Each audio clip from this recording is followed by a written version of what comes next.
You're listening to the Taylor Marshall Show, episode 111, and today I'm sharing with you my 10 tips for visiting Rome as a pilgrim.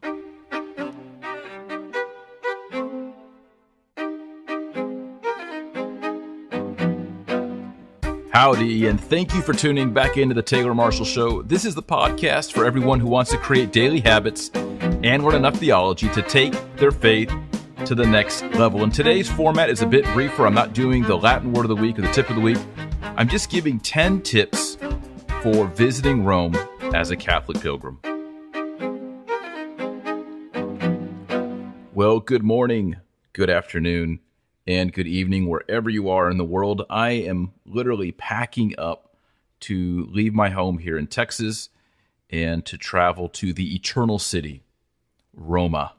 I'll be teaching once again for the Rome Experience seminarians who are in Rome for a time of reflection and recollection and theological studies. And I'll be teaching a class there based on my book, The Eternal City, Rome and the Origins of Catholic Christianity, where we talk about the place of Rome in the salvation of souls.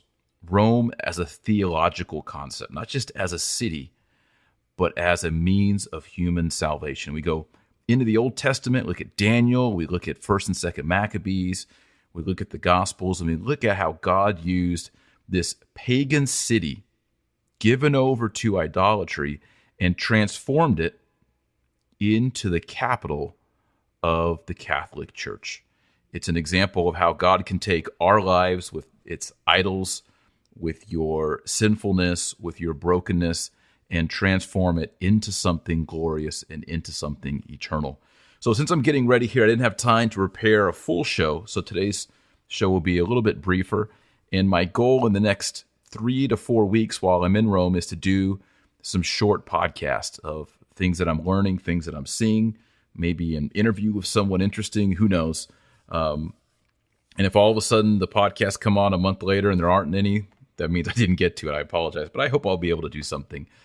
Today I want to talk about my top 10 tips for visiting Rome. You know, you can visit Rome in two ways. You can visit Rome as a tourist, or you can visit Rome as a pilgrim. And those two identities are different. A tourist goes to see sights, take some photos, and that's fine. But the pilgrim goes in order to seek sanctification. The pilgrim goes offering the journey as a mortification. It's a penitential practice. And we're not just seeing the sights, but we're entering into the realities that the sights represent. So going to the Colosseum isn't just going to the Colosseum and talking about the movie Gladiator or whatever. It's a contemplation on martyrdom and how we can put to death sin in our own lives. Going to St. Peter isn't just looking at the great artwork.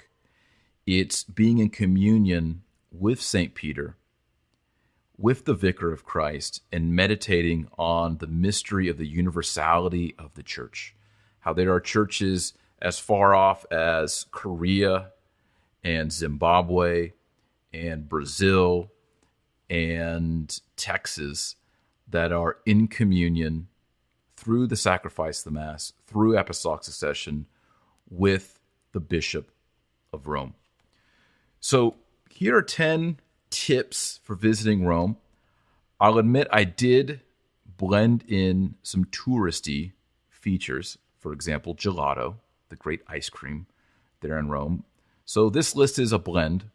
And I think it's okay if you're a pilgrim to any place, even Rome. It's okay to do some of the touristy stuff and have fun and have some good food and see some amazing things, as long as our primary goal, if you're going as a pilgrim, is to enter into these spiritual realities. So the first one that I recommend is that you plug in right away when you get to Rome to the major basilicas. There are 4 archbasilicas or major basilicas there in Rome. Obviously, St. Peter's at the Vatican is one of them. That's where St. Peter is buried. St. Paul's outside the walls is where St. Paul is buried. St. Mary Major is the chief Marian church in all the world. Of course, Our Lady's not buried there because she was assumed body and soul into heaven at Jerusalem. And then probably the most significant one with regard to the city of Rome itself is St. John Lateran. And that's the actual cathedral of Rome. Many people wrongly believe that since St. Peter's is where the Sistine Chapel is, and St. Peter's Basilica and the Vatican Museums and where the Pope lives, that that's the cathedral of Rome. No, actually, the cathedral is St. John Lateran, which was converted from the Lateran Palace. It was a gift given by Constantine to the church. And these four major basilicas are the spiritual centers of Rome itself.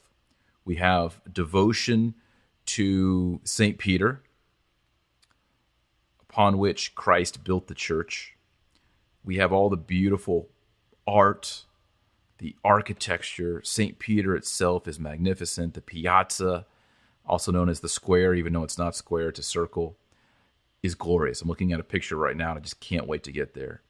Whenever I get to Rome and I enter in past the colonnade into the piazza there and see the facade, I always get emotional. I sometimes tear up. It's like I'm home.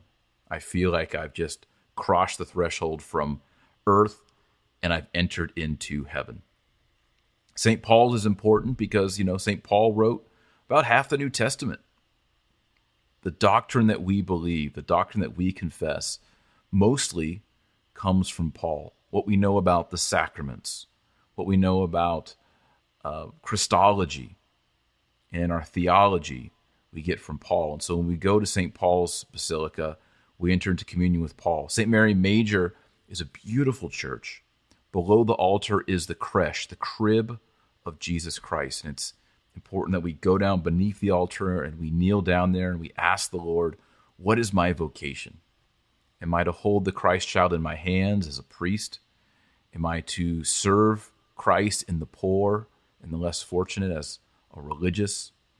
Am I to open my own family and my home to the gift of children, to my own crib and creche in my home with daughters and sons? It's a great, beautiful place. There's so much that we could do to meditate and to spend time in mental prayer there at St. Mary Major. And then St. John Lateran, I like for three reasons. First of all, the high altar in there is gorgeous. Second of all, one of my favorite popes of all time, Pope Leo XIII, is buried there. If you're looking from the back of the church at the high altar, he's back and to the left. And just outside St. John Lateran is the Holy Staircase, the Scala Santa. This is the staircase that Christ ascended in order to stand trial under Pontius Pilate. And St. Helena had the staircase removed from Jerusalem and brought to Rome, and you can go up it on your knees. It's a penance, it's a mortification, it's indulgenced by the Pope, and it's painful. It doesn't sound painful, but for some reason it's so painful. Everybody says it just looks like going upstairs on your knees, but it hurts really bad. It's a great time to remember how Christ carried our burdens for us in this life and then carries us, God willing, to heaven in the next. But there's also probably a dozen other churches in Rome that I like to visit that are very beautiful. I don't want to go through them all because it would make a whole podcast. In fact, I might do a podcast on my favorite churches in Rome. But my favorite two churches that are lesser known are the church in Trastevere, Santa Maria Trastevere, and St. Agnes in Agony, which is on the Piazza Navona. I saw St. Maria Trastevere for the first time about 10 years ago, and I met a friend there who I'd never met before. His name's John Boyden, and we've kept in touch over time. And he showed us that church, and we had a great meal there. Joy was with me. And I like this church because it's so Byzantine. You almost feel like you're in an Eastern Orthodox church. The mosaics, even the style of Christ and Our Lady, of St. Peter that's in the apse there, looks Byzantine. You almost feel like you're in Constantinople. Above the altar are the Lamb of God crowned with a halo, and then you see 12 sheep coming to him, which signify, of course, the apostles. Above that, you see the signs of the four evangelists. It's just very patristic. It just feels Eastern. And I don't know, for some reason, I just love that church. Last summer when I was there, I went to Sunday Mass on Sunday morning just to get the feel of it. They use a lot of incense. Again, it felt Byzantine, and I appreciated that. So I would encourage you to check out Santa Maria Trastevere. Also, a beautiful church that I only discovered, I don't know if I'd been there before, but I really discovered it spiritually, was St. Agnes in Agony. And my favorite piazza there is the Piazza Navona. I would have lunch at a little cafe there, and then I'd walk across and make a visit to this beautiful church. It has a Baroque feel to it. And then in the very back, you have to know where to look. You can kneel down and pray before the skull of St. Agnes. It's a little skull. She was a virgin martyr. If you're a member of the New St. Thomas Institute, we just recorded a whole video lesson on her life and the story of her martyrdom. But she's a saint of holy purity, of sexual chastity. So I like to go there and pray for myself, for my family. I pray for my 8 children, that they live a life of purity and of chastity and of modesty, praying there before St. Agnes. The third thing I would recommend if you go to Rome, if you're healthy, walk. I would log in, up to 6-7 miles a day sometimes, just walking. It's easier to take the metro or a bus or a cab, but if you really want to know a city, you should walk. Now, if you're only in Rome for 1, 2, 3 days, by all means, use a taxi cab, get around and see as much as you can. But walking is one of the ways that you discover, a great restaurant, or the way you discover a church that's just a little bit off the beaten path. You go into a little shaded area to rest, and there's a church, and you go in there, and as your eyes adjust, you realize how magnificent it is. So I would encourage you to walk. Be a pilgrim. St. Philip Neri started that great tradition of the 7 churches. He would walk from St. Mary Major, and he'd go to St. Lawrence, and he'd go to the Church of the Holy Cross, and St. John Lateran, and St. Sebastian, St. Peter's. He would walk. And, being a pilgrim entails walking. It entails something physical. It's a journey. You're going from A to B. And it's in those times of walking that I've had times of great prayer, great meditations, and sometimes I've met someone who I never would have expected to meet. I can think back of people, I've forgotten their names now, of lunches I've had with people, dinner I've had with people, strangers I've met, people from other countries, just walking around and meeting them. And that's part of, I think, divine providence, is having these random interactions with people. I think I've mentioned it before on the podcast, but last year I was there and I was not able to be at home for my anniversary with my wife, Joy. And so I went to the Piazza Navona, and I was kind of feeling sad, that I wasn't with Joy and that we weren't able to celebrate on the day. And there was 2 couples next to me, and they were celebrating anniversaries.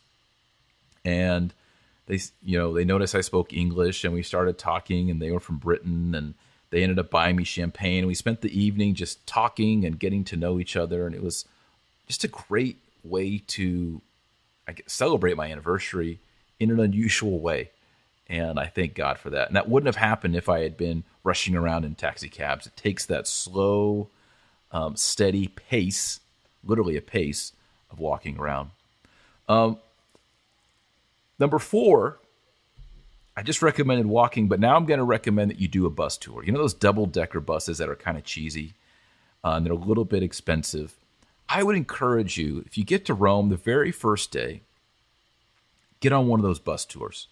It'll give you a global view of Rome. You'll get to know where the Palatine Hill is in relationship to the Vatican and St. Peter's, and you'll see the Spanish Steps, and maybe you'll get off and go see the Trevi Fountain, and you'll see how St. Mary Major is kind of close to St. John Lateran, and you'll see where the Colosseum is and the Forum in relation to all the Christian places and St. Clement's, and it'll just give you the feel. It'll create a map in your mind for the city of Rome. Like, I can close my eyes and I can kind of move around the city.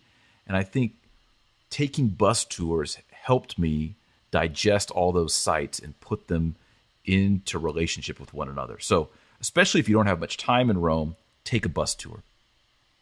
5, read some good books about Rome, Roman history. I'm just going to go ahead and off the hip here recommend my book, The Eternal City, Rome and the Origins of Catholicism. It's a great introduction to understanding pagan Rome, the role of Jews in Rome before Christ, and how that related to the early conversion of Jews and Gentiles in Rome, the role of Peter, the role of Paul, all the way up to Constantine. So if you want to know the narrative or the arc from pagan Rome to Catholic Rome, check it out, Eternal City. There's also a lot of great books and early patristics too. I'd encourage you, if you have the time and you're into the church fathers, read Roman authors like St. Justin Martyr, Hippolytus of Rome.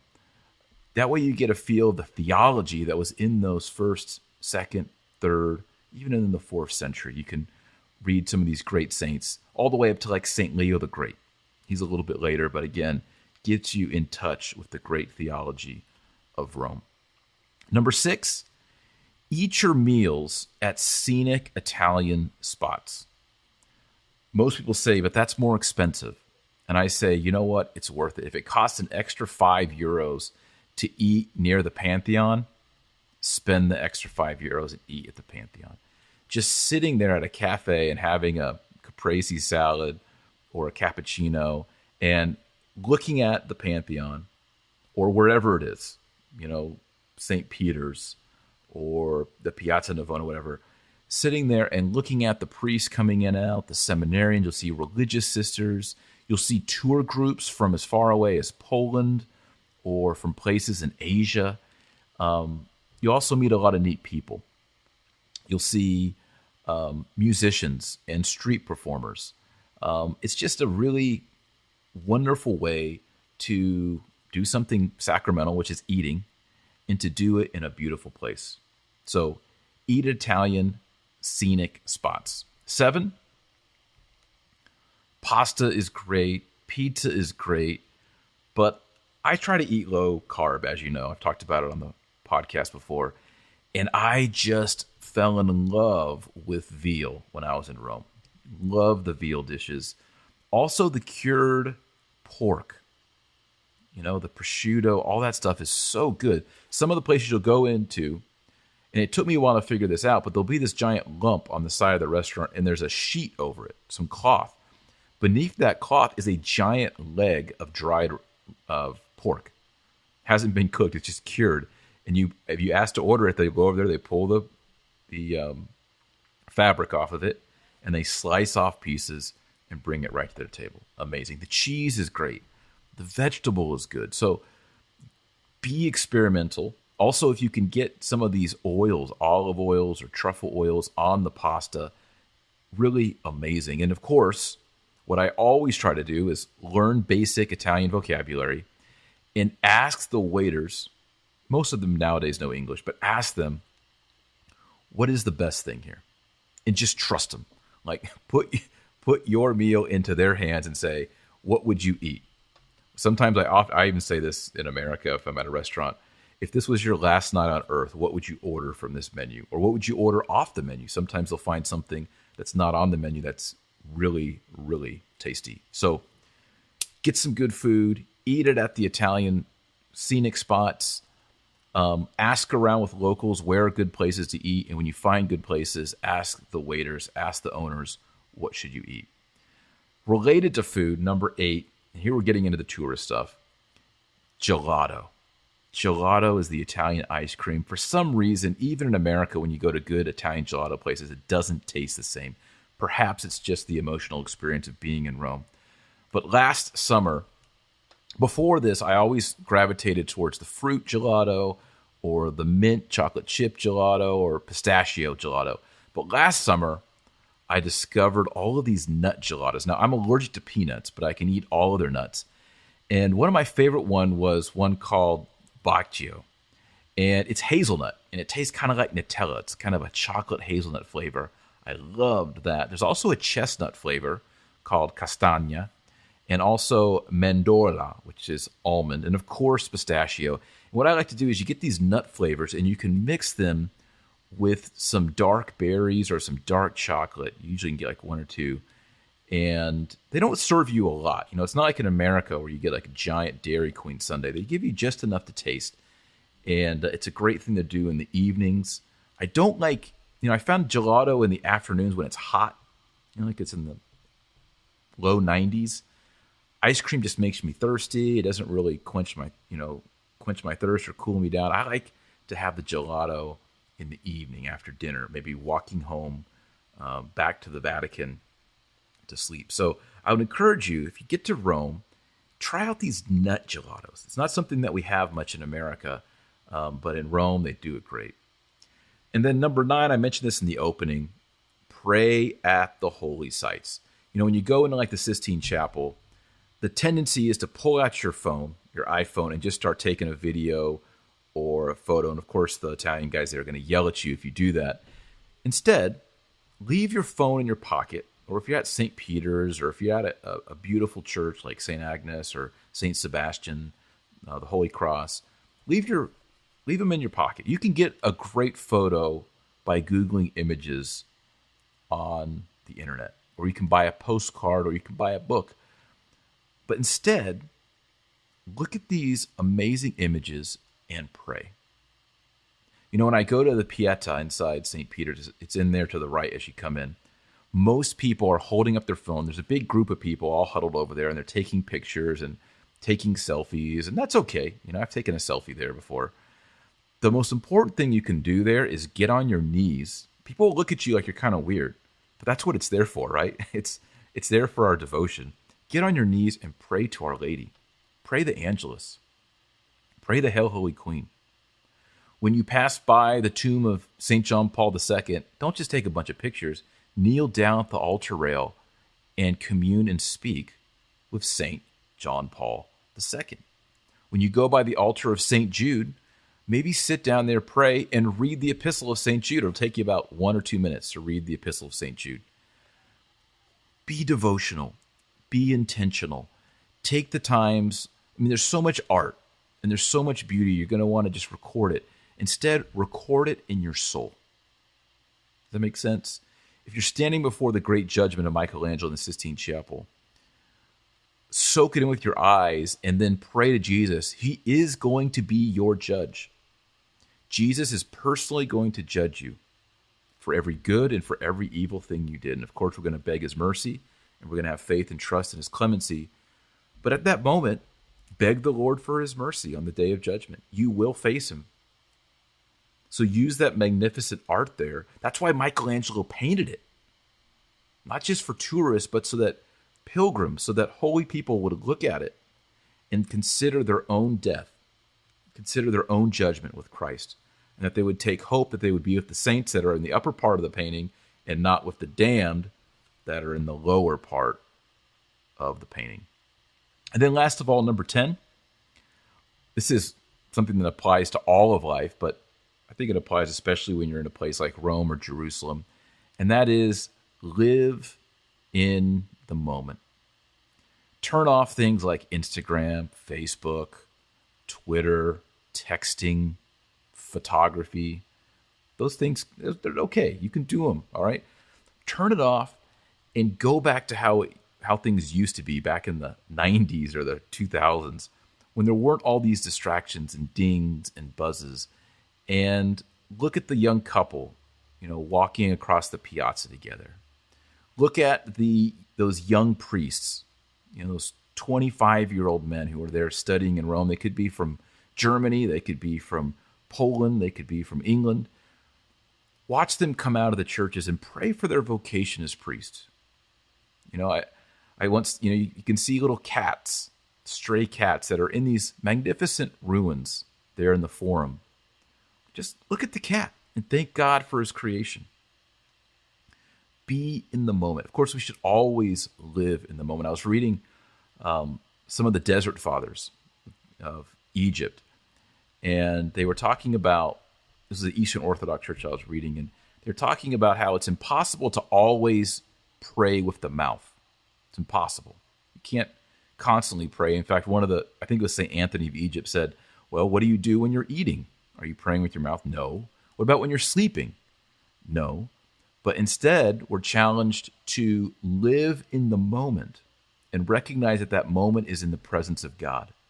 So even if we aren't saying an Our Father or Hail Mary, but if we're operating in that spiritual space, we are living a life of prayer. And for me, when I'm in Rome, that spiritual sense, that spiritual space kind of comes alive as I'm walking around.